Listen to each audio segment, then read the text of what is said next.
I want to talk about Caleb Williams and the Chicago Bears and why I do believe that this team's going to be a breakout team next year in the NFL, especially in the NFC North. Now, it's going to be tough. You have the Detroit Lions. They are a great football team. The Minnesota Vikings, they're phenomenal. But they'll be ushering in a brand new starting quarterback and J.J. McCarthy at that position. And you have the Green Bay Packers with Jordan Love. You can never sleep on them. But when I look at the Bears, they have had a strong offseason by the NFL draft, the same with free agency and making a lot of trades to help out this offensive line with Caleb Williams. And I do believe that this entire offseason is different from many of the offseason that the Bears have had before by hiring coaches like Matt Nagy and the same with Matt Eberflus. But we have to start off with last season. Caleb Williams was selected with the first overall pick by the Bears. The reason why the Bears ended up with that pick is because of the trade that the Carolina Panthers made with them the year before to go select Bryce Young. You got some draft picks out of that deal, and you got DJ Moore. But the expectations were sky high for Caleb Williams and the Bears. He was a generational talent coming out of USC. I still believe that he is a generational talent. It's a lot of untapped potential so far with Caleb. But when he was coming out of USC, many people compared him to be the next Patrick Mahomes, which is crazy, but that was the comparison for a lot of scouts. He's a Heisman Trophy winner at the college level. You had great weapons on the perimeter. Keenan Allen, Rome Odunze, DJ Moore. Those are phenomenal weapons to have at the wide receiving position. But the offensive line was completely terrible. They have dealt with offensive line problems for many years now, dating back to the last season with Mitch Trubisky. For Justin Fields' entire tenure with the Chicago Bears, their offensive line was completely terrible. And you have a quarterback that's coming out of USC, as great as he was playing at USC, and the same with Oklahoma. The main critiques on Caleb Williams, he may not scan the field quickly enough right now as a young prospect. He'll hold on to the football for a very long time. That's a recipe for a disaster. And usually when you have a player like that, you sit down with them in the offseason because you're throwing so much at your rookie quarterback, brand new playbook, trying to go out there and get adjusted to the NFL and the speed of the game. Because the speed at the pros is way different from the college level. You want him to go out there and learn immediately. Let's get that bad habit out of you. Because if you're going to hold on to the football for a very long time, you're going to take a lot of hits. And that was the case last season for Caleb. He was the most sacked quarterback in the NFL. He got sacked 68 times. But not every sack was created equal. Caleb Williams dealt with a lot of pressure. As the season progressed, he'll get rid of the football quicker and quicker, especially when Thomas Brown became the interim offensive coordinator. And he was still dealing with pressure the entire season. So he had a major offensive line problem.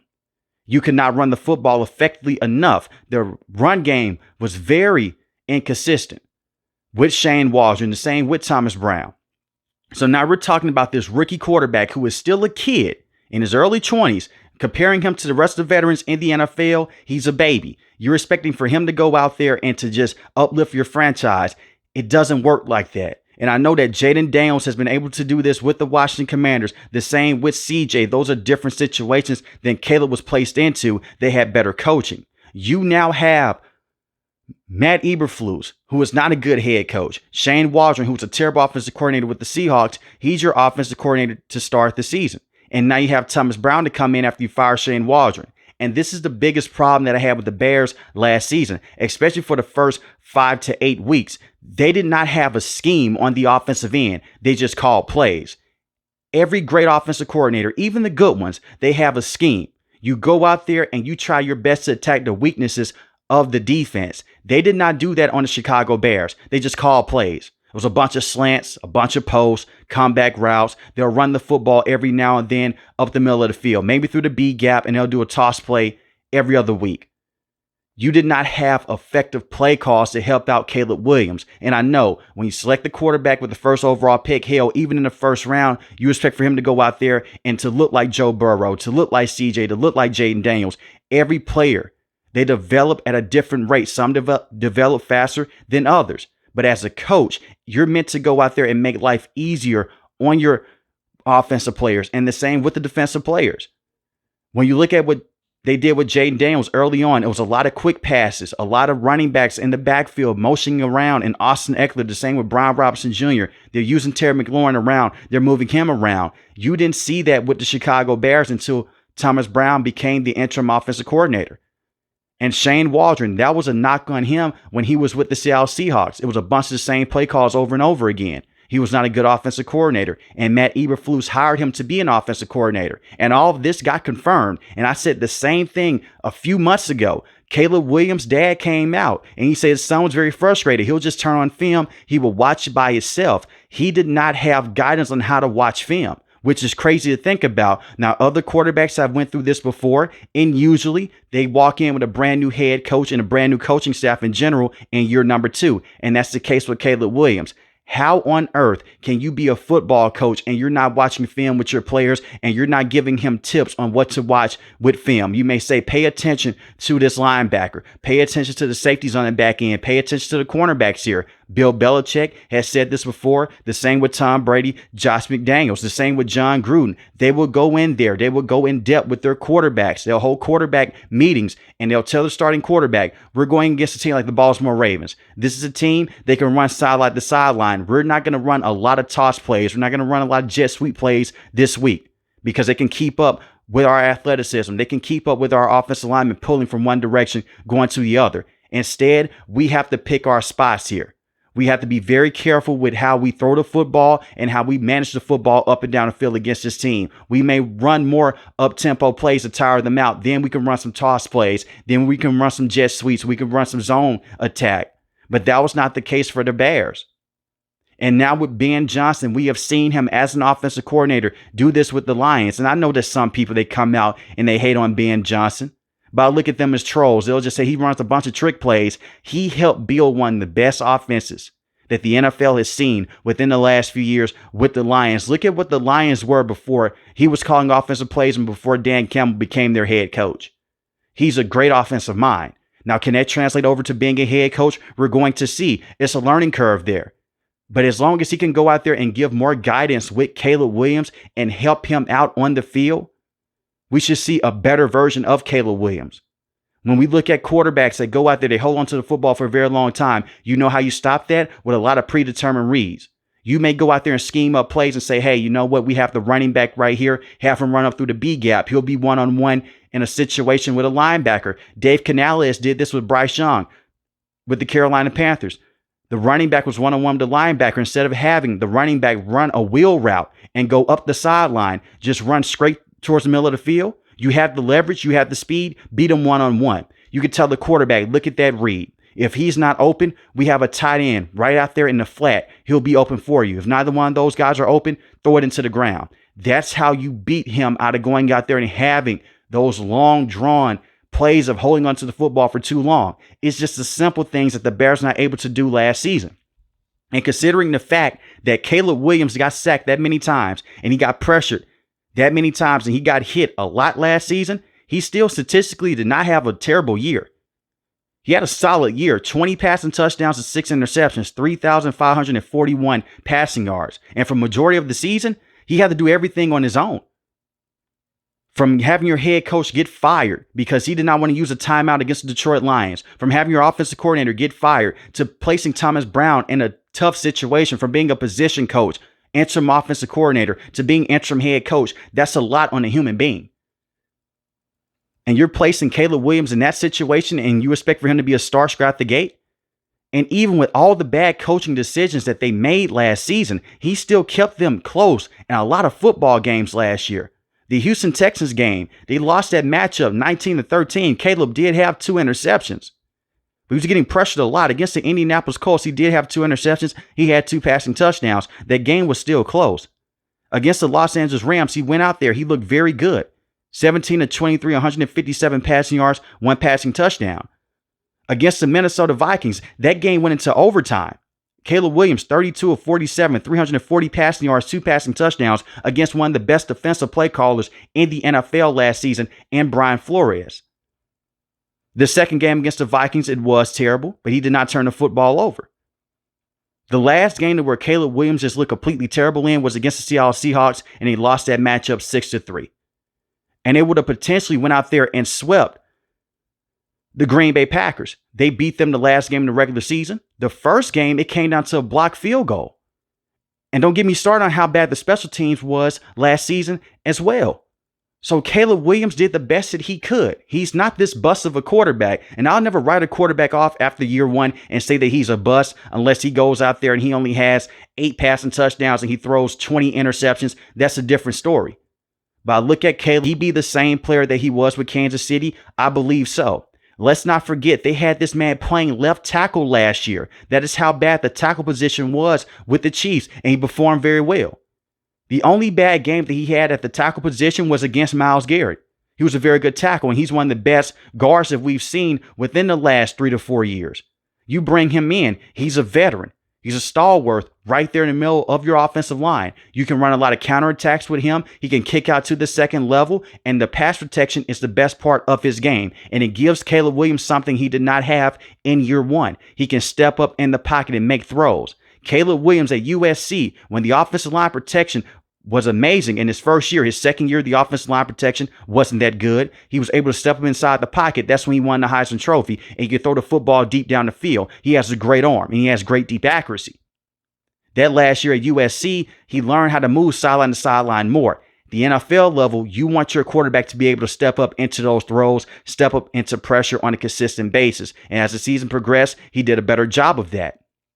So adding in Joe Thuney is a phenomenal move. They went out there, they brought in Drew Dalman, who's a very good center from the Atlanta Falcons. He fits the zone read system in terms of being a quick, athletic center that can move the ball immediately and get to the second level if you want him to. Screen plays, he'll kick out to the second level. That's what you want in him, and he's a consistent pass protector. We're talking about a center that had to play majority of the season last year with Kirk Cousins, who was a scarecrow in the pocket. But as soon as they put in Michael Penix Jr., you realize, hey, this Drew Dalman guy, he's very good. And I'm not saying that he's one of the best offensive linemen in the NFL, but he's a consistent starter every single week. And that's what you're looking for right now with the Bears. Consistent offensive lineman that can kick out to the next level and protect Caleb Williams. You also bring in Jonah Jackson, who's a very good right guard. And I look at Jonah Jackson. He has experience with the Los Angeles Rams. I expect for him to come in and to be great as well. So this is 3 brand new offensive linemen in the interior. 3 very good players. Joe Thuney is the best out of all of them. And you have Braxton Jones at the left tackle position. And you have Darnell Wright at the right tackle position. Now, this is the problem with their tackles here. Darnell Wright has had an up and down career. But usually, and I go back to the Carolina Panthers here, Ickey, left tackle position for the Panthers, he struggled immensely the first few years of his career. They bring in some veteran guards, he starts to look better.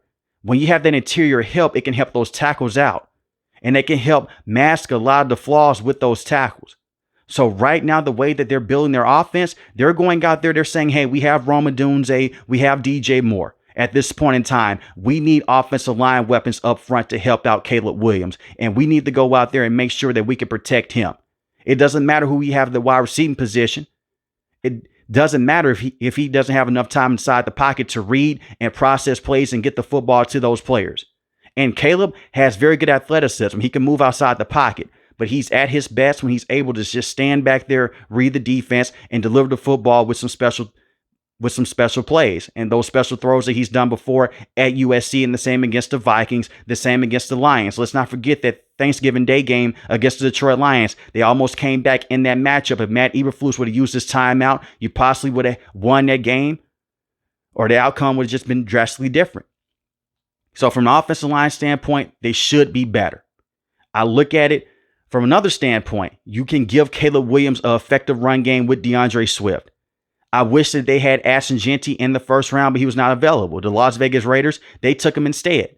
But DeAndre Swift, he's not a bad running back, but he's not a generational talent. We've seen him have solid years with the Lions, had a very good year with the Philadelphia Eagles. He can go out there, he can give you very good production. But long term, they're going to have to find a running back that fits the system with Ben Johnson. You look at the running backs that he had with the Lions. He had Jahmyr Gibbs, David Montgomery. David Montgomery, one of the best power backs that you can have. Jahmyr Gibbs can come in there and just put his toe into the ground and take it straight to the house for 50 to 60 yards. He has that burst. He has that speed. DeAndre Swift, very good running back. I'm not trying to say that he's a bad player, but he doesn't have that skill set similar to Jahmyr Gibbs, and the same with David Montgomery. But 959 rushing yards last season, hell, playing behind that offensive line, that's borderline like 1,000 yards to him.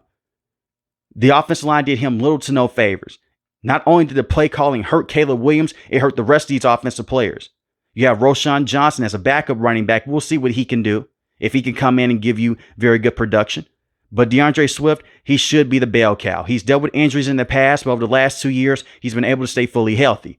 Wide receiving position, DJ Moore is one of the most slept on wide receivers that you can have. He was amazing with the Carolina Panthers. The man had to play with Sam Darnold, Baker Mayfield, Teddy Bridgewater, Cam Newton, and he still put up very good numbers every single year. Even with Justin Fields, he put up great numbers. Last season was a bad year for him by his standards, and it wasn't his fault. 966 receiving yards, 6 receiving touchdowns. They use him as a check down wide receiver. He's more so as a wide receiver and immediate routes. And the way they use him against the Carolina Panthers, that's what you should have been able to do every single week. He's legit one of the best wide receiver number ones that you can have. Rome Odunze, he now becomes the de facto number 2 wide receiver. Last season, it was Keenan Allen. Keenan Allen was very good in that veteran role. And they're not going to bring him back because of the move that they made in the NFL draft. And we're going to touch on the draft here in just a second.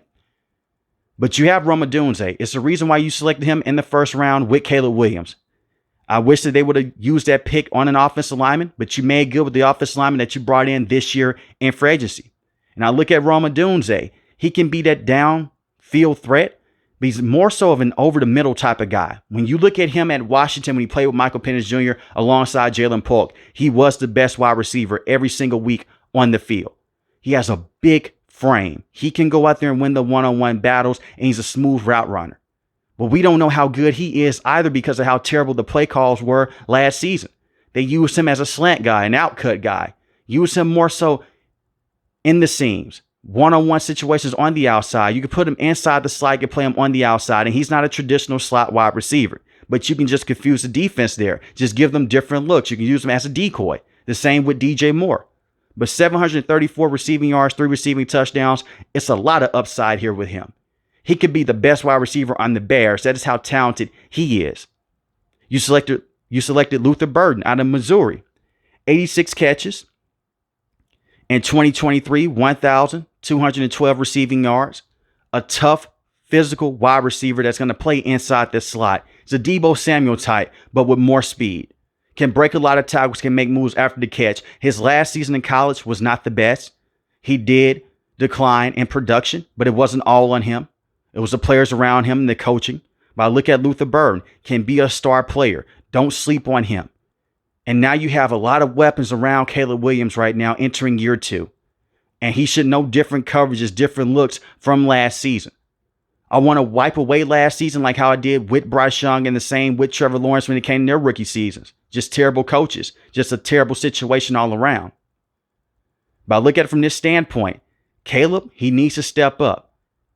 Just because he was placed in that terrible situation last year, I know I'm making a lot of excuses here. He did have some terrible games that really made you just scratch your head and say, was he worth being the first overall pick? And it doesn't help matters that you look at Jaden Daniels and you see what he was able to do with the Washington Commanders. But if you're a Bears fan, be patient with him. If he can't get it done with Ben Johnson and this offensive line and this core wide receivers, you're going to have a clear-cut answer on Caleb Williams sooner than later. And you still have Cole Kmet. Now, Cole Kmet is a very good receiving tight end. Cole Kmet had an up and down year last year. And they're bringing in Colson Loveland from Michigan. Colson Loveland is a Sam Laporta type of tight end. 56 catches last season, 582 receiving yards, 5 receiving touchdowns in 10 games. I think that he could come in. He could be that deep threat type of tight end for you. Can just stretch the field. You're going to have so many weapons on this offensive end. He may not have a great year in his rookie season, but he's going to go out there and make great plays for you over and over again. The same with him and Cole Kmet. And I look at it from this standpoint. If none of these wide receivers and none of these tight ends have over 1,000 yards receiving, it is what it is. As long as you win enough if you win enough games, it's not going to be any different from him. But when he goes against the Lions, that's going to be a great matchup. So the offense, I think, is set. I think that Caleb will be fine. I was the same person that was hitting the table saying that Caleb's going to be a great quarterback in the NFL. I still stick to it. I never compared him to Patrick Mahomes. I think that he'll just be the first ever Caleb Williams. That's how I look at every quarterback and every prospect that comes into the NFL. And I do believe that he will be great. But this division is so freaking tough. And you can make to place your organization to a different conference or just even into a different division. That is how great every single team is right now in the NFC North. He did his job. He was a defensive head coach. Even though I have so many negative things to say about Matt Eberflus, I'm going to be nice here with him. He had a very good defensive mind. As soon as they fired him, the defense with the Bears took a complete 180. But when he was the head coach, they did a lot of good things here. You're bringing in Dennis Allen. Dennis Allen, everywhere he has been, he's been a very good defensive coordinator. As a head coach, he's terrible. Reminds me a lot of Matt Eberflus. Dennis Allen here, when he was the defensive coordinator for the Saints, when Sean Payton was the head coach, he did so many good things. Can he replicate the same type of system and the same type of success with the Bears? The players, they're here. It's not because of lack of talent, maybe at the pass rushing position, but everywhere else, they have talent. And let me just talk about the pass rushing situation here for a second. That may be a bit of a controversial statement. You have Montez Sweat, phenomenal defensive lineman, phenomenal in terms of getting to the passer on a consistent basis. When you first made the trade to bring him over, he's the first player in NFL history to lead two teams in sacks, the Commanders and the Bears, in the same season. But he had 5.5 sacks last season, 2 forced fumbles. It wasn't all on him. He had a down year. No one else could go out there and create their own pressure for themselves. So teams just realize he's the only player we have to worry about. We'll just drown him out. And now our quarterback will have more time inside the pocket. And as a matter of fact, we'll just get rid of the football as a pass rusher to have. And it's the reason why you made the trade to bring him in. And it's the reason why you gave him a contract extension. Now you are bringing over Deo from the Indianapolis Colts. Only had 3. And I live by pressures. It's not always about sacks here. I'd rather for a player to lead the league in pressures and force that quarterback to make a dumb decision than just to go out there and get a bunch of cleanup sacks. We've seen that before with players. We've seen players go out there, they get cleanup sacks, and it wasn't even because they're just very good football players. They were just able to go out there, beat the tackle, or the tackle just misses his assignment, and he just went back there and he got a bunch of sacks in a year. But if you can consistently beat your offensive lineman over and over again, and you can get to the quarterback and cause him to be in uncomfortable situations, force him to throw the football quicker than he wanted to, that's what you're looking for, especially against the secondary. So having Montez Sweat mixed in with Deo, that should be a very good situation for Dennis Allen. You're bringing in a very good defensive tackle in Grady Jarrett. Now, I will say this. You're not getting prime Brady Jarrett with the Atlanta Falcons. I have to be truthful here. He tore his ACL. He hasn't been the same player since he tore that ACL, but he was still a very good player for the Falcons. He can go out there and stop the run. That should be his main objective with the Bears. For many years with the Falcons, they have been terrible at getting pressure on the opposing quarterback at the edge rushing positions. So they're depending on him to be their main pass rusher. Now your job can change. You can just only worry about the run, and that's it, especially in this division. The line football. So you have to have a tough front to go out there and eat up those double teams, get to the running back on a consistent basis. And I really hate this for Grady Jarrett in the past, especially 4 to 5 years ago. He could stick with running backs like Jahmyr Gibbs. He could catch them in the hole. Now, over the last few years, especially after he tore that ACL, he has been able to go out there and stick with some of those running backs. And I know he's a bigger defensive tackle. He's not going to go out there and running back down in open field. I'm not talking about that. Can you stop them from getting to the second level? He was able to do that at a quicker rate early on in his career. He is regressing, but he's not a bad player. Hopefully he can work out at that position. And you have Gervin Dexter Sr. Now, Gervin Dexter Sr. at the defensive tackle position, he's very solid. 5 sacks last year. He's more so known in terms of getting to the quarterback. They need him to be disciplined to go out there and be a better run stopper. That should be his role with the Chicago Bears. Getting to the passer is important, especially on 3rd down and long. But stopping the run, that's going to be the main thing for every single team in this division. You selected Shamar Turner, defensive tackle from Texas A&M with the 62nd pick. He could play defensive end. He could play defensive tackle. He had 6 sacks last season at A&M, 11 tackles for loss. That's what you're looking for. Elite run stopper. So don't be surprised if they move on from Grady Jarrett after this upcoming season, or they phase him out and they let Shamar Turner go out there and be that starting nose tackle for the rest of the season. That's how talented he can be. But there's a reason why he slid down to the 62nd pick. And I love what they did in the NFL draft, by the way. You have Tremaine Edmonds, you have TJ Edwards. You got both of those linebackers a couple of years ago in free agency. One of the best linebacking duos in the interior that you can have. Tremaine Edmonds is a freak of nature. TJ Edwards, very good player in his own right. But the secondary, that's the strong suit right now with the Chicago Bears. And another game I want to talk about with Caleb Williams, Washington Commanders game. They had that game won if it wasn't for the Hail Mary by Jaden Daniels here. Tyreek Stevenson. I know a lot of people, they dunked on him for how that game ended against the Commanders, and they said, we hate Tyreek Stevenson, let him go. He's a very good cornerback. He just had a bad moment, and I understand where he was coming from. He's telling the fans goodbye. He's soaking in that moment. You can do that after the game. It was just a bad mental lapse by him. It's just a terrible mental lapse. But what he's been able to do with the Bears over the last few years, he's been their second best corner playing alongside Jalen Johnson.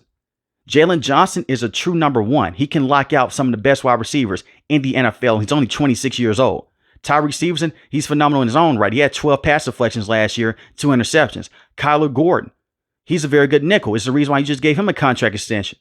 Then you also selected Zai Frazier late in the NFL draft, a very good player from UTSA, 6'3", 185 pounds. He's more so of a depth cornerback, but we're going to pay attention to him in the preseason. When you look at Kyler Gordon, he struggled early on as being a consistent starter, but in the preseason, he was getting those snaps over and over again. He got better. That's what they should do with Zai Frazier. You could potentially have 4 to 5 very good cornerbacks deep on your depth chart. Linebackers, they're good. Pass rushers, I'm still a bit worried about them, but I like Deo. I love Montez Sweat. Interior defensive linemen, there's a lot of potential there with those defensive tackles. They have talent. And this has been the case with the Bears for so many years now. You have talented players, even dating back with Mitch Trubisky. And I know you made the NFL playoffs with Trubisky, but your defense was great. The one thing that has been missing from the Bears for many, many years now, for many decades, has been the quarterback position. And this may be a bit unfair, but the expectation with Caleb Williams, especially for me, for this upcoming year as a USC guy, I've repped hard with Sam Darnold, all the USC boys. He needs to step up. My expectation for him may be different from others, but he needs to be that franchise quarterback. He doesn't need to be Patrick Mahomes. He doesn't need to be Lamar Jackson. He doesn't need to be Josh Allen. He just needs to be the best quarterback that he can be. And if he can hit his full potential, he'll be a great quarterback with the Bears. He could be one of the best quarterbacks that they've ever had. He could be their best quarterback in franchise history. He already had a great rookie season by Bears standards. But to hire this head coach in Ben Johnson, to bring in these offensive line pieces, and to actually build a team around Caleb Williams, now the rubber has hit the road. It's time for him to go out there and to perform every single week. Tough division. I understand it. But this is when the great quarterbacks show up. Some of the best quarterbacks in NFL history, they went through tough teams in their division, and they found a way out. But let me know in the comment section below, how do you feel about the Chicago Bears and what they did this offseason? And I'm going to say this one more time. Just because Ben Johnson was a great offensive coordinator doesn't mean that he's going to be a great head coach for the Bears. I'm hoping that he will be. We've seen a lot of offensive coordinators in the past. They'll take jobs too early, and then they'll end back up as quarterback coaches, as offensive coordinators elsewhere. I'll give him credit for this before I let you guys go. He could have easily taken a head coaching job. After his first year with the Detroit Lions, he decided to go back. He wanted to learn clock management. He wanted to learn more things from Dan Campbell. And that right there may be the reason why he may have major success in the future with this organization. But I'm rooting for the Bears. And shout out to Ryan Poles for going out there and making the right decisions this year and making that trade to go select Caleb Williams and making that trade with the Carolina Panthers in general. But if you're new to the channel, hit the subscribe button. If you like the video, hit the like button. Most importantly, want each and every last one of you guys stay safe, stay positive. Thanks for the video, guys. God bless.